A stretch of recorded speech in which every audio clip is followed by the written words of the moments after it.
Hello students, मैं Manoj Kumar again आपके साथ हूँ साइंस की चर्चा को आगे बढ़ाने के लिए। तो पिछले वीडियो में आपने देखा कि टाइप्स ऑफ केमिकल रिएक्शंस क्या हैं। तो चलिए आगे बढ़ते हैं।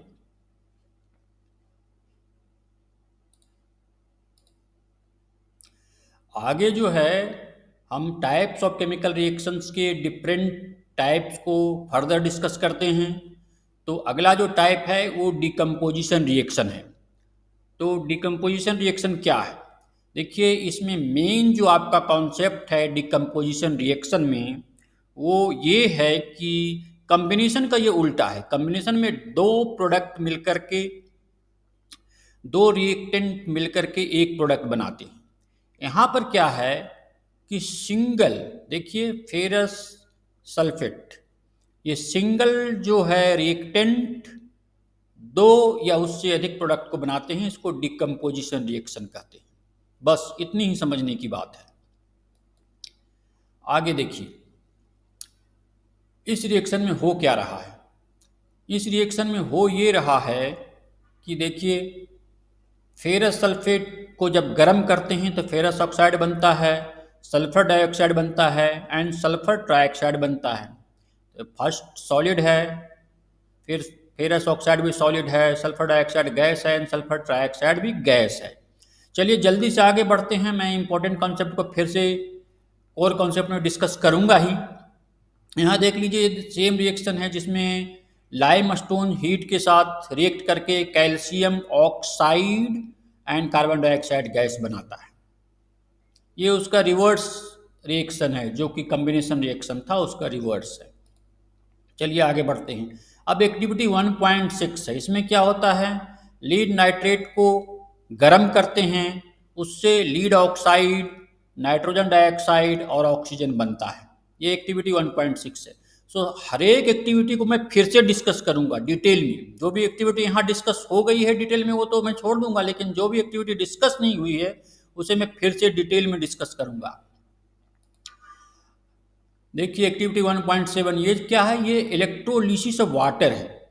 वाटर में क्या होता है, H2O होता है। इससे जब हम इलेक्ट्रिसिटी पास करते हैं तो हाइड्रोजन और ऑक्सीजन अलग हो जाता है। अब एक टेस्ट ट्यूब में हाइड्रोजन जमा होगा और एक में ऑक्सीजन जमा होगा।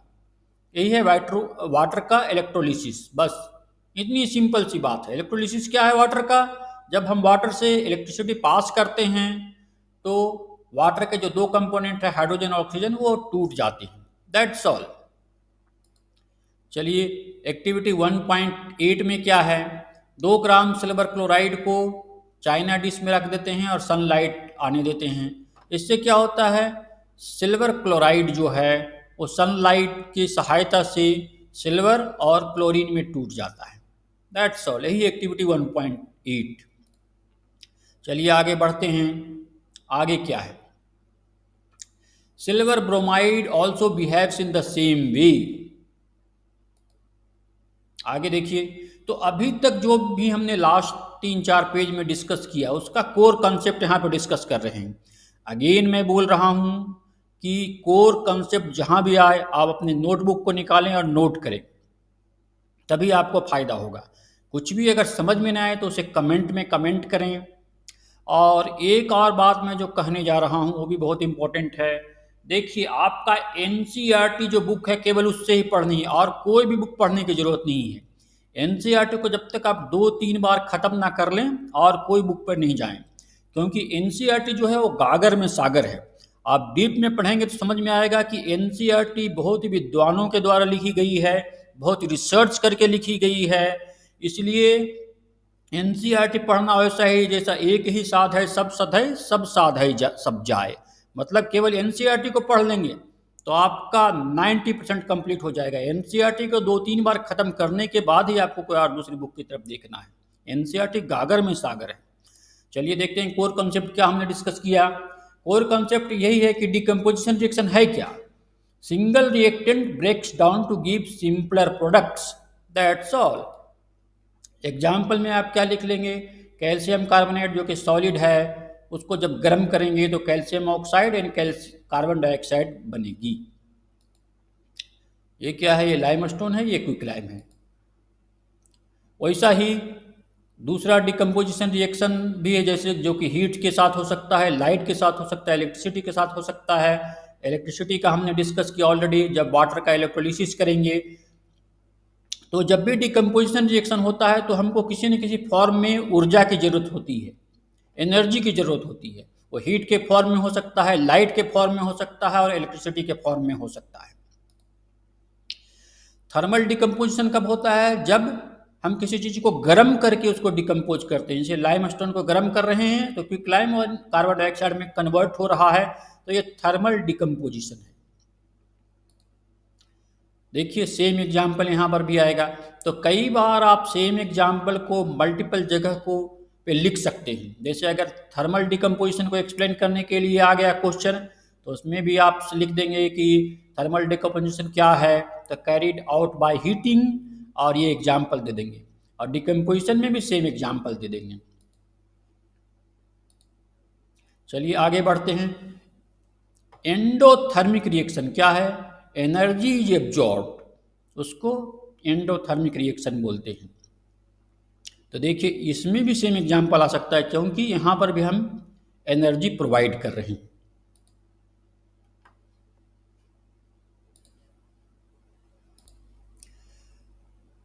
अब देखिए हम लोग इस एक्टिविटी को डिस्कस करते हैं जो कि पेज नंबर 10 पे है। इसमें क्या है? Take out 2 gram of barium hydroxide in a test tube, add 1 gram of ammonium chloride and mix with the help of glass rod. Touch the bottom of test tube with your palm. What do you feel? Is this an exothermic or endothermic reaction? तो देखिए क्या होता है इसमें। We feel cold as this is a endothermic reaction.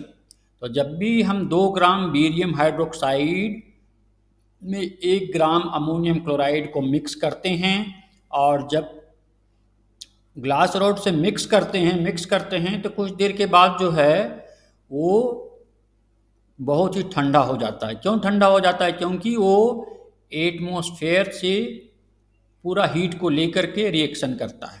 तो क्या होता है? During this reaction barium hydroxide reacts with ammonium chloride to produce barium chloride, ammonia gas and water. देखिए this reaction absorbs heat from surrounding, causing the test tube to feel cold when you touch it. और ये जो है उसका reaction है। देखिए इस reaction को ध्यान से देख लीजिए, और मैं फिर कह रहा हूँ आपको ये नोट करना है जो भी इम्पोर्टेंट क्वेश्चंस आ जाते हैं, और 3-4 बार रिवाइज करना है। अपने आप ऑटोमेटिकली जो भी इम्पोर्टेंट चीज़ होगी वो याद हो जाएगी। चलिए अब हम पेज 10 के ही क्वेश्चंस को डिस्कस करते हैं। तो क्या है क्वेश्चन? पहला क्वेश्चन है solution of substance x is used for white washing. Substance का नाम बताइए, उसका फार्मूला लिखिए और उसका रिएक्शन लिखिए। तब देखिए सब्सटेंस का क्विकलाइम है कैल्शियम ऑक्साइड। देखिए क्या रिएक्शन होता है? Calcium oxide plus water, calcium hydroxide plus heat. देखिए सेम इक्वेशन बार बार आ रहा है, तो ये इक्वेशन बहुत ही इंपॉर्टेंट है, इसको आपको अपने नोटबुक में नोट कर लेना है। दूसरा क्वेश्चन क्या है? Why is the amount of gas collected in one of the test tube in activity 1.7 double of the amount collected in the other? Name this gas. अब देखिए एक्टिविटी 1.7 में क्या था? 1.7 में इलेक्ट्रोलिसिस ऑफ वाटर था। तो इलेक्ट्रोलिसिस ऑफ वाटर जो था उसमें क्या होता है? एक टेस्ट ट्यूब में हाइड्रोजन जमा होता है और एक में ऑक्सीजन जमा होता है। तो क्या होता है? After electrolysis of 2 molecule of water we get 2 molecule of hydrogen and 1 molecule of oxygen. देखिए 2 मॉलिक्यूल ऑफ वाटर जो है वो लिक्विड फॉर्म में इलेक्ट्रोलिसिस करने से हाइड्रोजन के 2 मॉलिक्यूल और ऑक्सीजन के सिंगल मॉलिक्यूल निकलते हैं, इसलिए हाइड्रोजन जो गैस होगा वो डबल होगा ऑक्सीजन का। That's why amount of hydrogen is double of oxygen. एक बात मैं और बार बार कह रहा हूँ, कुछ भी रटने की जरूरत नहीं है, आपको कोर कॉन्सेप्ट समझने की जरूरत है। अगर आप समझ लेंगे तो बस सिंबॉलिक फॉर्म में लिख देना है, आपको इक्वेशन अच्छा से लिख देना है, आपको इंग्लिश में अच्छे से लिख देना है। अगर इंग्लिश में कहीं भी सेंटेंस में थोड़ा बहुत प्रॉब्लम भी होगी, अगर आपका इक्वेशन सही है तो आपको फुल मार्क्स मिलेंगे। चलिए अब एक्टिविटी 1.9 को डिस्कस करते हैं। 1.9 में क्या है? 1.9 में है कि 3 लोहे के काटी को लेते हैं। Take 3 iron nails and clean them by rubbing with sandpaper. इसे आप ध्यान से पढ़ें। इसमें बेसिकली हम लोहे के 3 काटी को लेते हैं और 2 काटी को जो है उसको हम कॉपर सल्फेट में डुबाते हैं। अब देखिए 20 मिनट तक इसको छोड़ देते हैं, फिर क्या होता है आप देखिए। कॉपर सल्फेट का सॉल्यूशन जो है, जो ओरिजिनली था, अब देखिए जानबूझकर इसलिए हम 2 ट्यूब लेते हैं, टेस्ट ट्यूब। एक ट्यूब में हम रिएक्शन कराते हैं, एक में नहीं कराते हैं। तो जिसमें हम रिएक्शन कराएं उसमें देखिए क्या हुआ है, उसका जो मिक्सचर है, जो रिएक्शन जो लिक्विड से रिएक्ट किया है, उसका कलर चेंज हो जा रहा है। क्यों? Why does the iron nail become brownish in colour and blue colour of sulphate copper sulphate solution feeds? उसका कारण ये है कि ये रिएक्शन होता है फेरस का कॉपर सल्फेट से, आयरन सल्फेट बनता है जो कि एक्वस है, जो कि पानी में घुला रहता है, देखिए इस टेस्ट ट्यूब में है, और इसलिए इसका कलर फेड हो जाता है और फिर कॉपर अलग हो जाता है। इसमें क्या होता है, in this reaction iron has displaced और removed another element copper from copper sulphate. This reaction is known as displacement reaction. So simple सी बात है, जहां भी कोई एक सब्सटेंस जैसे कि फेरस ने कॉपर को डिस्प्लेस कर दिया है, कॉपर को अलग कर दिया है और खुद जाकर के अटैच हो गए हैं, कंबाइन हो गए हैं, उसको डिस्प्लेसमेंट रिएक्शन कहते हैं।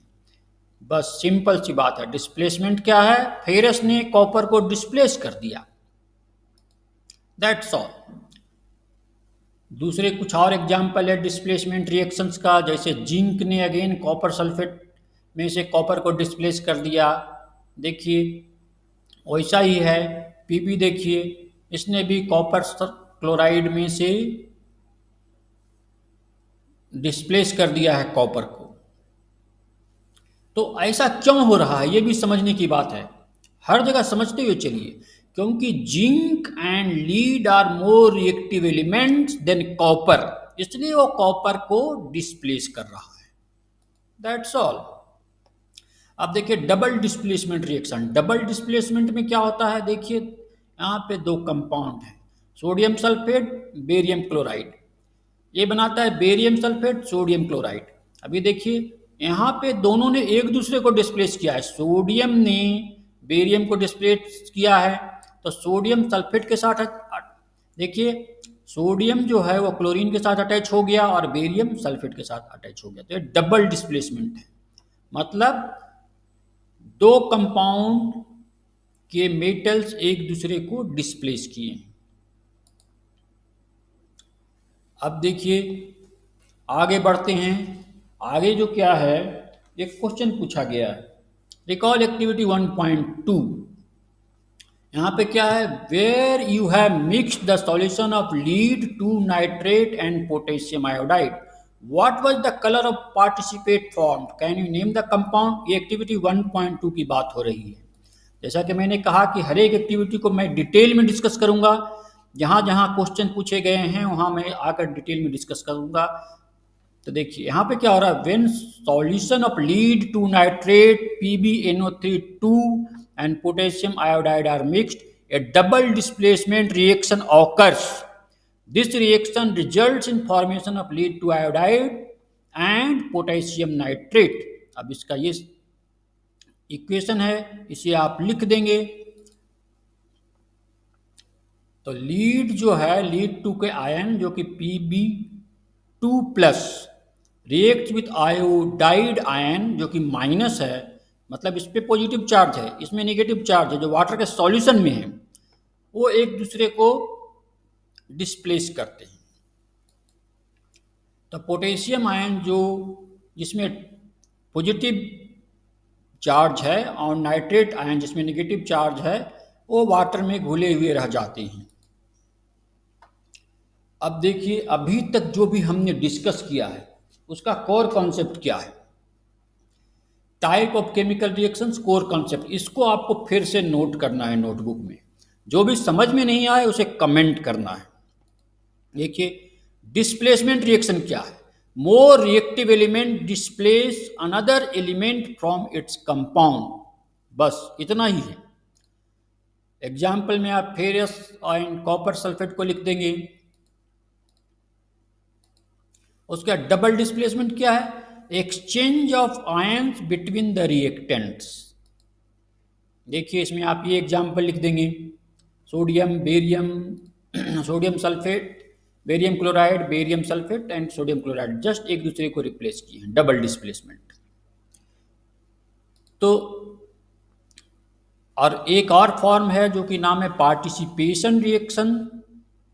ये क्या है, produces A participate which is insoluble. इसमें भी सेम एग्जाम्पल देना है, जो कि वाटर में इनसॉल्युबल होता है इसलिए वो अलग नीचे बैठ जाता है।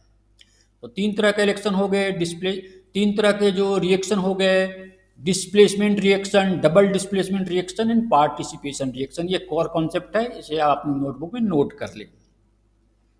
That's all. चलिए आगे की डिस्कशन हम आगे की वीडियो में करेंगे।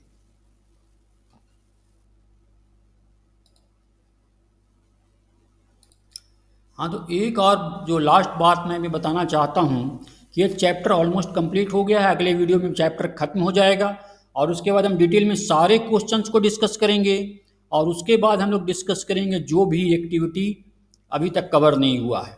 तो इस तरीके से पूरे चैप्टर को मैं फुल डिटेल में डिस्कस करूँगा, आपका कोई भी पार्ट छोड़ूंगा नहीं। और एनसीईआरटी को एक कवर कीजिए, 3 बार 4 बार कवर कीजिए, आपका 90% से ऊपर आएगा। चलिए मिलते हैं अगली वीडियो में। Thank you, bye.